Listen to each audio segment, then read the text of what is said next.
Bom, a gente vai continuar a matéria agora já na segunda unidade, que é aquela que fala sobre a teoria da inconstitucionalidade da lei.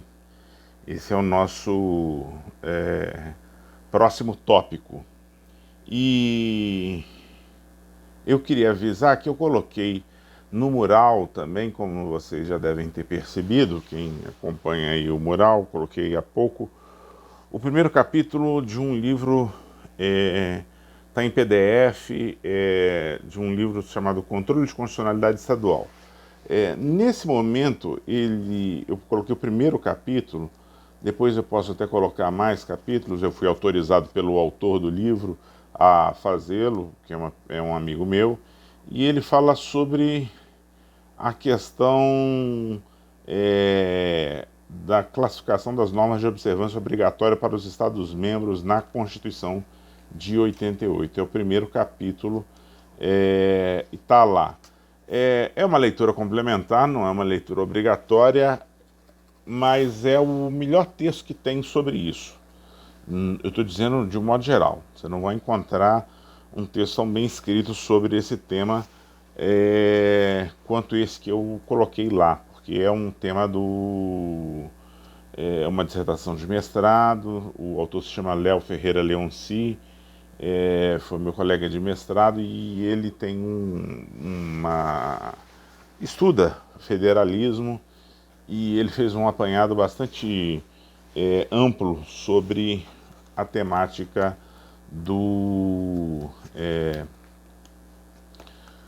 da relação entre o controle de constitucionalidade estadual e o controle de constitucionalidade federal. Mas antes de entrar nisso, ele faz, neste primeiro capítulo, uma classificação sobre a reprodutibilidade das normas constitucionais federais no âmbito local. Então aí fica esse texto como um texto de apoio, até porque esse é um tema que você vai encontrar uma certa dificuldade na matéria, e como ele me autorizou a passar esse texto e tal, eu achei conveniente fazê-lo. Agora nós vamos começar com a teoria da inconstitucionalidade da lei. Eu vou fazer observações aqui que dizem com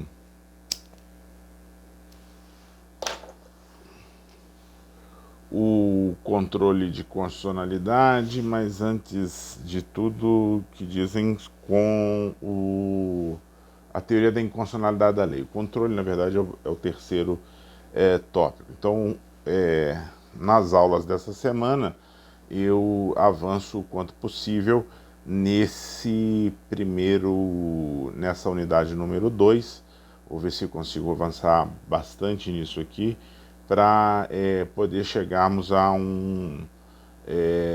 bem perto de concluí-la, se não nessas aulas aqui desta semana, nas aulas da semana que vem, na primeira aula da semana que vem, no mais tardar.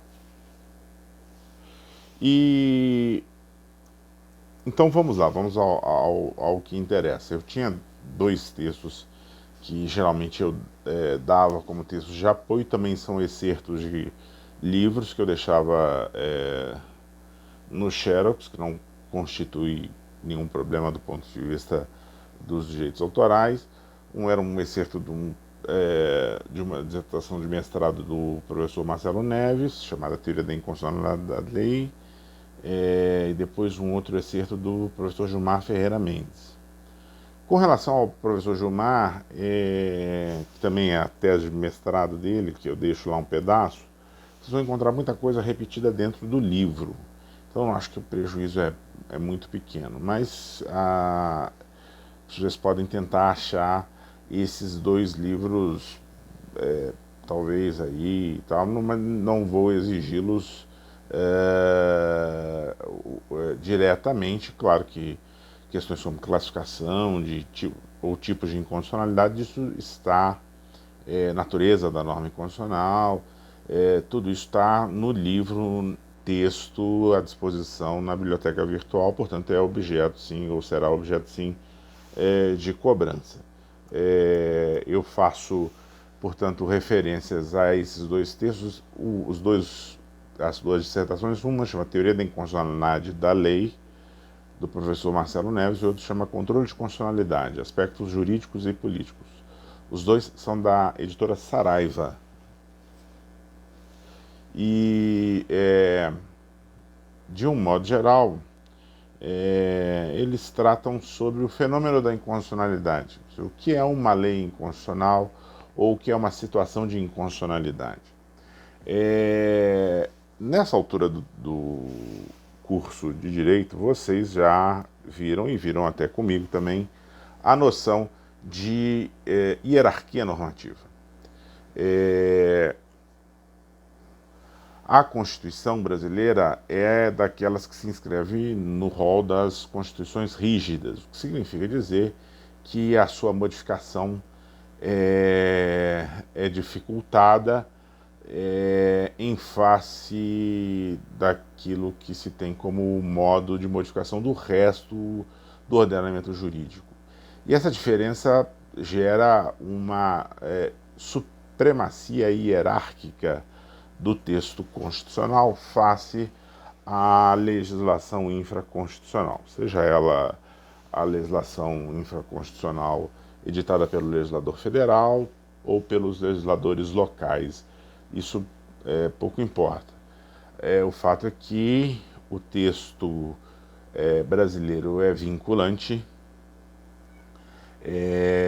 tem um caráter, portanto, de norma que é superior hierarquicamente aos demais diplomas normativos que são editados pelos legisladores,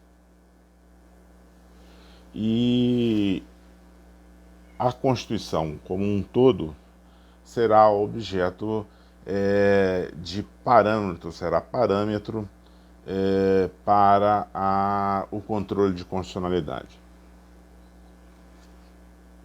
Houve uma pergunta que foi feita por uma aluna e eu deixei sem resposta, porque vou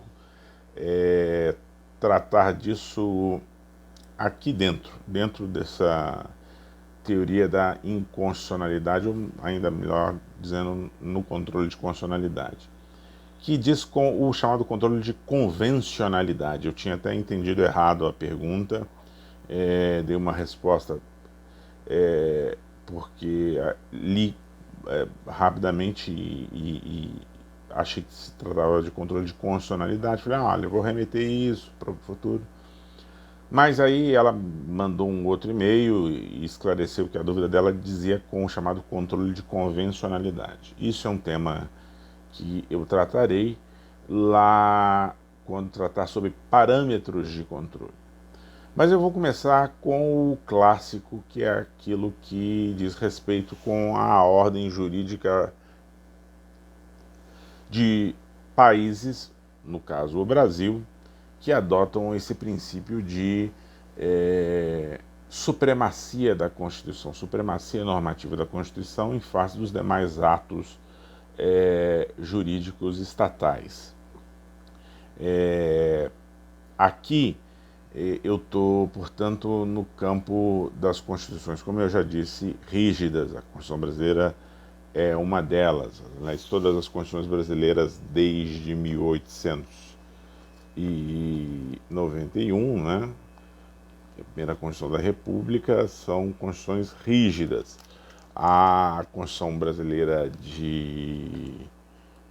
do Império era considerada uma Constituição semi-rígida, ou semi-flexível, como queiram, já ouvi as duas expressões, e na verdade a nossa história de controle de constitucionalidade começa no período republicano, com a edição da primeira Constituição da República, e todas as demais seguem a linha de que o texto da Constituição é hierarquicamente superior.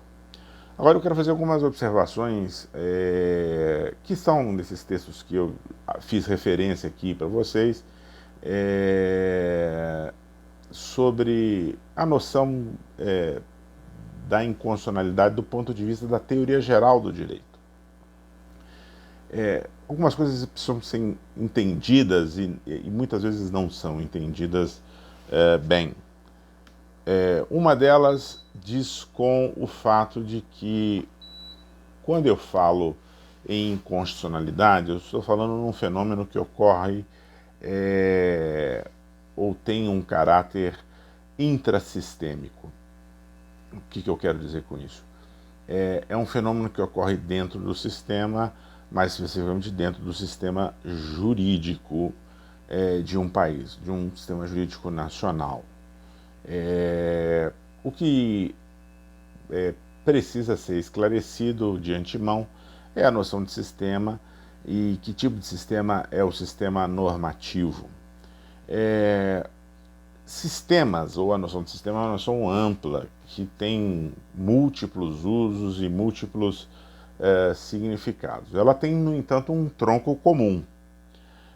Eu falo em sistema de uma maneira muito geral quando eu falo num conjunto de partes ou de elementos que, de alguma forma, mantêm uma relação entre si. Esse é o primeiro ponto que você tem que reter. Estou falando de sistema aqui, eu estou falando de um sistema ou de um conjunto de elementos que mantêm algum tipo de relação entre si. E é ao manter esta... e por que esses vários elementos mantêm entre si algum tipo de vínculo ou relação, é que eu posso dizer que esses vários elementos compõem um sistema. Há sistemas de objetos materiais, há sistemas de, digamos assim, várias ordens ônticas, não é? De vários níveis existenciais. Como eu vou falar sobre sistema normativo, eu vou já me ater àqueles sistemas que são os sistemas de proposição, de enunciados. Não são sistemas de coisas materialmente tangíveis, mas são sistemas de enunciados linguísticos. Aí, nesses sistemas, os elementos são justamente essas proposições linguísticas que, de alguma forma, mantêm relação entre si. Portanto, os sistemas aqui são também conhecidos como sistemas proposicionais ou sistemas de enunciados. A grande divisão, o grande ponto aqui que você tem que perceber é exatamente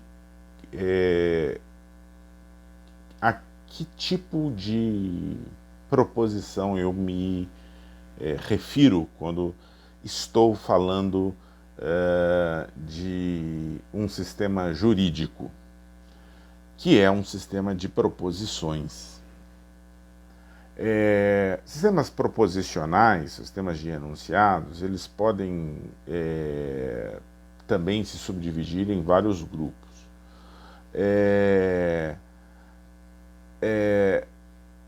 Há uma divisão básica entre sistemas proposicionais que descrevem a realidade, vale dizer, os vários enunciados que compõem esse sistema descrevem a realidade no todo ou em parte, um ramo ou um setor da realidade. E a função dos enunciados é de descrição. Então, os vários enunciados que compõem esse sistema descrevem uma parcela ou o todo da realidade, se é que isso é possível.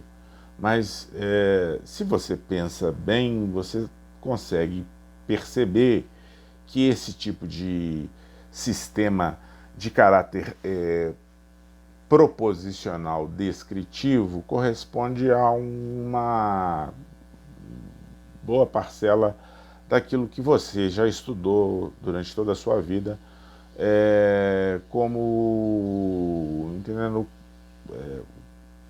esses estudos como as várias ciências, por exemplo, as várias ciências naturais, não é? A química, a biologia, a física, enfim. Essas matérias, esses campos de conhecimento, essas ciências, nada mais são do que um conjunto de proposições que pretende, de maneira fidedigna, realizar uma descrição sobre a realidade. Até que ponto a filosofia da linguagem vai considerar essa descrição como uma representação da realidade ou como uma estratégia de manipulação da realidade. Isso é um tema extraordinariamente interessante, mas não nos diz respeito aqui. Tenha você ou veja você algum dia esse tipo de discussão, que é muito interessante. Você vai perceber que há posições diametralmente opostas sobre exatamente como as ciências, ou qual a relação que as ciências têm com o campo que elas pretendem descrever. Até mesmo qual é digamos assim, o conteúdo dessa descrição. Mas tudo isso não é fundamental para a gente aqui. Para a gente aqui é fundamental entender que esses sistemas de enunciado, ou sistemas proposicionais descritivos, né, são, como são as ciências aqui, algumas ciências naturais às quais eu fiz referência, a química, a física, a biologia, nesses sistemas de enunciados, nessas ciências, o que impera é uma noção de que os vários enunciados que compõem cada uma dessas ciências, eles estão em relação e compõem um sistema, porque estes vários enunciados, eles formam um todo coeso e coerente. Em sistemas proposicionais descritivos, portanto, a coerência do sistema é íncita ao sistema. É a coerência dos vários enunciados, das várias proposições que compõem uma ciência, que faz com que essa ciência possa ser considerada um sistema proposicional, não é? Quer dizer, por óbvio que toda a ciência evolui, e um sistema proposicional que num determinado momento era composto por um determinado número de proposições pode e deve ser revisto a partir da experiência, a partir de outras de inferências, de modo que pode haver, por qualquer dessas vias, uma revisão dos elementos que compõem, ou das proposições que compõem esse sistema. Quando isso ocorre, haverá provavelmente a expulsão de um enunciado com a sua substituição por outro enunciado, de modo que e uma revisão geral dos demais enunciados que compõem, ou das demais proposições que compõem o sistema, na medida em que a coerência há de se manter. Se o meu objeto de pesquisa é a química, se o meu sistema proposicional a minha ciência visa a descrição dos elementos básicos que compõem a matéria e quais as relações que podem se estabelecer entre eles, na medida em que há um progresso do conhecimento científico, se pode-se falar exatamente em progresso, alguns enunciados que antes eram tidos como válidos passam a não mais sê-lo, e há uma reestruturação e uma reconfiguração dessa relação entre os vários enunciados, para que o novo enunciado, que desmente ou infirma, melhor dizendo, o anterior, para que esse novo enunciado forme com os demais, também provavelmente que devam de alguma forma ser revistos, possam formar um todo coerente. Então, a ciência progride através de uma série de formulações comprovadas empiricamente, desse o sentido que se quiser a expressão empírico, o adjetivo empírico, ao termo empírico, por exemplo, mas na medida em que enunciados são, digamos assim, comprovados ou recebem a chancela de um instrumento científico, e esses enunciados contradizem outros até então aceitos por aquela ciência, há uma reconfiguração geral do sistema de enunciados para que a coerência se mantenha. Quer dizer, mesmo que eu não adote uma visão de descrição do mundo através das ciências, estrito senso, como representação do mundo através da linguagem, uma coisa é certa: a evolução científica levará, com a descoberta ou a formulação de um novo enunciado, a uma reformulação e um rearranjo dos vários elementos que compõem o sistema para que ele se mantenha uno, porque o princípio da não contradição há de ser respeitado se o que se quer é progredir na tarefa de entender de maneira correta um campo objetual qualquer, como que no caso do exemplo que eu dei, a química. Tá?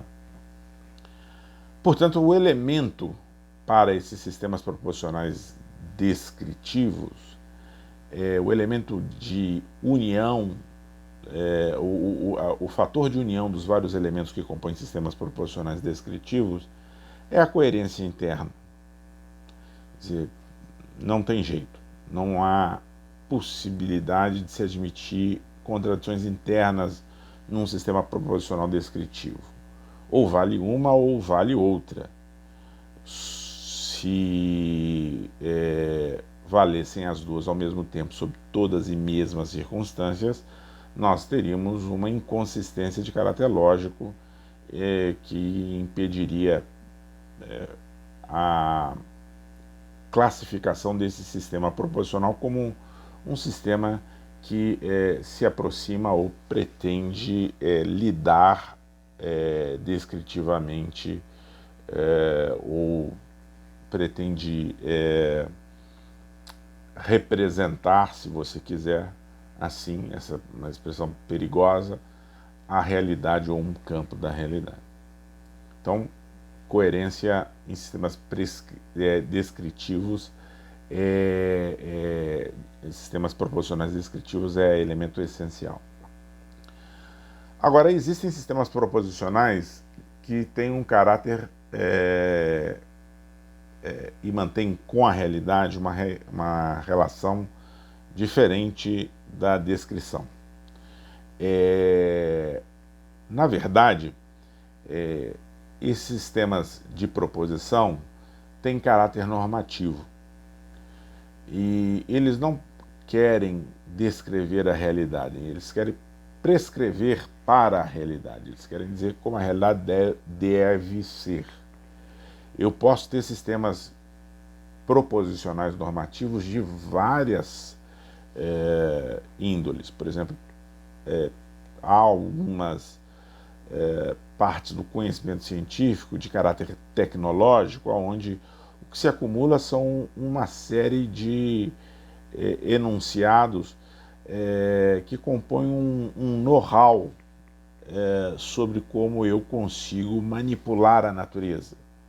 Então, se eu quero obter um determinado resultado X, Y ou Z na realidade, eu tenho que adotar este ou aquele comportamento, tenho que me comportar de uma forma. Essas normas são normas técnicas, são normas cuja a medida de sucesso é a sua capacidade de realizar o objetivo pretendido na conformação da realidade. São normas, mas normas de caráter técnico. Aqui também é de se esperar que haja uma coerência interna entre essas normas, porque a ciência com aplicação de caráter tecnológico, a ciência de matiz tecnológico para a resolução de problemas, deve operar com um arcabouço de normas técnicas que não se contradigam, que se mantenham todas elas em consonância. Pode haver uma evolução tecnológica e essa evolução tecnológica vai ser representada por uma nova norma que prescreve um determinado comportamento para se alcançar um determinado objetivo, e com isso você tem que reavaliar todo o estado da técnica ou da arte envolvido naquele campo de conhecimento. Nós estamos passando por uma pandemia onde, por exemplo, quando nós começamos esse processo aí, quando começou a pandemia, a OMS dizia, vocês que acompanharam isso, não sei se todo mundo acompanhou, tem gente que prefere não ficar sabendo de muita coisa nessas horas mais angustiantes, mas a OMS, a Organização Mundial de Saúde, não prescrevia o uso de máscaras como sendo um mecanismo que impedisse a propagação da doença, né, do vírus aí, do coronavírus.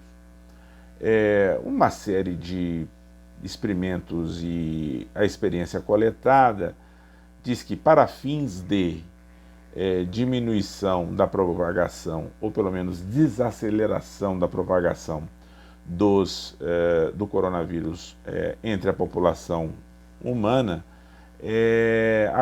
uma série de experiências acabou comprovando que essa norma técnica que desaconselhava ou não considerava útil o uso de máscara era, na verdade, falha. E aí, com isso, houve uma reformulação e hoje a OMS prescreve e chancela a prescrição de uso de máscara como um dos mecanismos pelos quais você pode fazer uma diminuição da propagação do vírus. Isso é absolutamente comum. A ciência de caráter tecnológico ou com aplicação tecnológica ou a técnica de base científica se desenvolve assim, com revisões periódicas acerca das normas que a compõem, tendo em vista os objetivos que você pretende alcançar.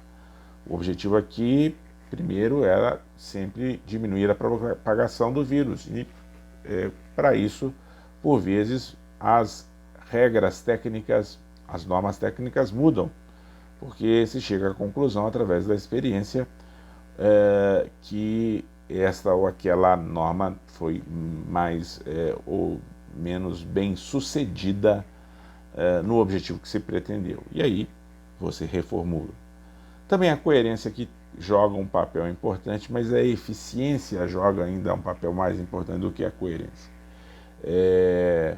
A eficiência é o elemento que, digamos assim, dá o tom ou dá a liga entre as várias entre as várias proposições de caráter tecnológico, normas técnicas, que compõem esses setores de conhecimento científico proposicional, né? Pois bem, nós temos que ir já direto, já estamos aí com algum tempo, então vamos a um grupo muito particular de sistemas proposicionais de caráter normativo. Neles, o problema aqui não é de norma técnica, pelo menos não primariamente de normas técnicas, mas são de normas de comportamento. E aí são vários os sistemas normativos que prescrevem comportamento para o indivíduo e vários os fundamentos que você pode dar para esse sistema. Inclusive, vários podem ser os critérios de unidade que fazem com que proposições normativas que prescrevem comportamento de indivíduos sejam tidas como pertencentes ao mesmo sistema. A moralidade tem um tipo de vínculo, ou melhor dizendo, ela parte, o sistema moral parte de um determinado tipo de noção para estabelecimento de vínculo entre as várias normas morais que devem ser seguidas pelo indivíduo. Sistemas éticos, da mesma forma, tem um sentido muito próprio e há o vínculo que se forma entre os vários enunciados éticos pode ser de várias naturezas, pode ter naturezas distintas, mas eu quero falar aqui sobre os sistemas jurídicos, que são são sistemas proposicionais, normativos, prescritivos e são produzidos estas proposições, as normas que compõem o chamado ordenamento jurídico, são produzidas por uma autoridade que basicamente constitui o sistema. Quando você pega dois autores importantes do século XX, que são o Hans Kelsen e o outro se chama Herbert Hart, um autor da teoria pura do direito, como vocês sabem, o outro autor de um livro que é também um livro tão importante quanto chamado O Conceito de Direito, você vai ver que esses autores se perguntam, afinal de contas, o que dá unidade ao sistema jurídico de um país. E eles dizem, não é a coerência entre as normas. A coerência entre as normas que compõem um ordenamento jurídico é algo desejável, é algo a ser perseguido. É bom que o legislador seja um legislador racional, que as várias normas que compõem o ordenamento sejam compatíveis entre si. Mas nem sempre isso é possível, até porque o legislador teria que ter capacidades sobre-humanas para editar uma infinidade de normas, todas elas absolutamente incompatíveis, melhor dizendo, entre si. Por exemplo, o legislador teria que ter uma capacidade sobre-humana, literalmente para além da existência humana, para saber se no futuro, em circunstâncias particulares, duas ou mais normas não podem acabar em situações concretas que ele não pode prever com antecedência. Essa é uma limitação humana. Eu não sei tudo o que acontecerá no futuro. Ele não pode prever que em circunstâncias futuras talvez algumas normas venham a colidir entre si. Então, assim, há um limite cognitivo, temporal cognitivo, para a capacidade que o legislador tenha de pensar em normas completamente coerentes entre si Quando eu digo coerentes entre si, eu estou pensando no sistema como um todo, não é? Então, há problemas que o legislador não pode de antemão ver a problemas ou futuros problemas de colisão entre normas que o legislador pode simplesmente não ser capaz de prever. Então, a ideia de que o que dá unidade ao sistema jurídico é a coerência entre as suas várias normas é uma ideia que esses dois autores, Kelsen e o Hart, eles, com razão, rejeitam. Assim, olha, a unidade não está na coerência interna das normas. A unidade, o elemento que dá unidade às normas de um ordenamento jurídico nacional, dizem esses autores, é o elemento autoridade.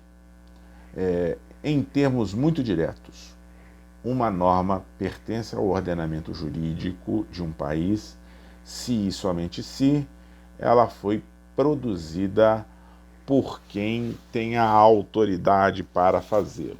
Quando você tem uma Constituição escrita e rígida, como é o caso da brasileira, você vai ter lá uma série de autoridades estabelecidas pelo poder constituinte originário.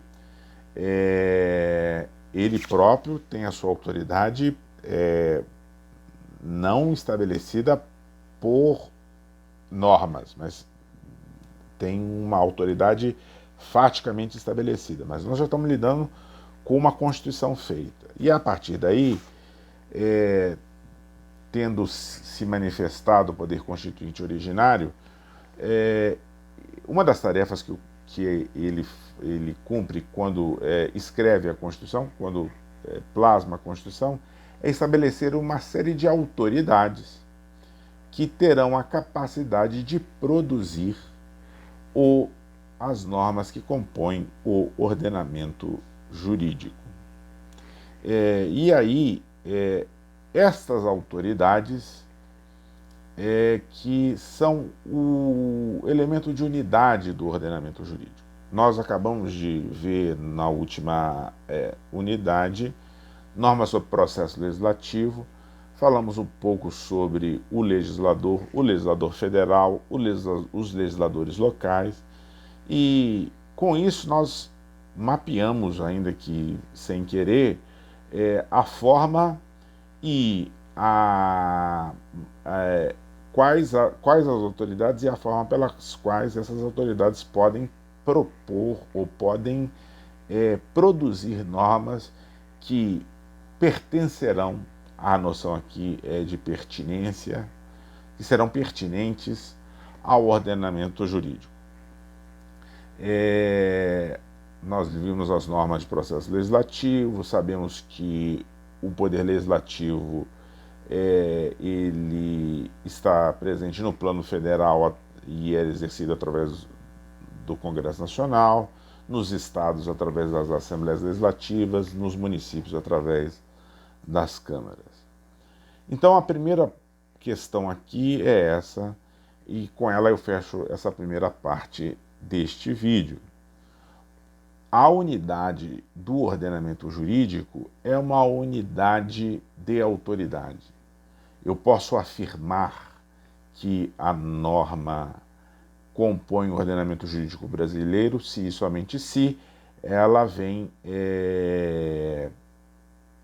ou foi plasmada ou foi editada por uma daquelas autoridades que a Constituição dá a capacidade legiferante. No nosso caso aí, na União, o Congresso Nacional, nos estados, as Assembleias Legislativas, nos municípios, as câmaras de vereadores e ainda no Distrito Federal, a Assembleia Distrital. Temos, portanto, aqui um núcleo básico de autoridades que fazem ou são o elemento que garante a unidade do sistema jurídico interno brasileiro. Eu vou continuar sobre esse tema logo em seguida no próximo vídeo. Então, vamos parar por aqui para fazer a divisão aqui certinho aqui.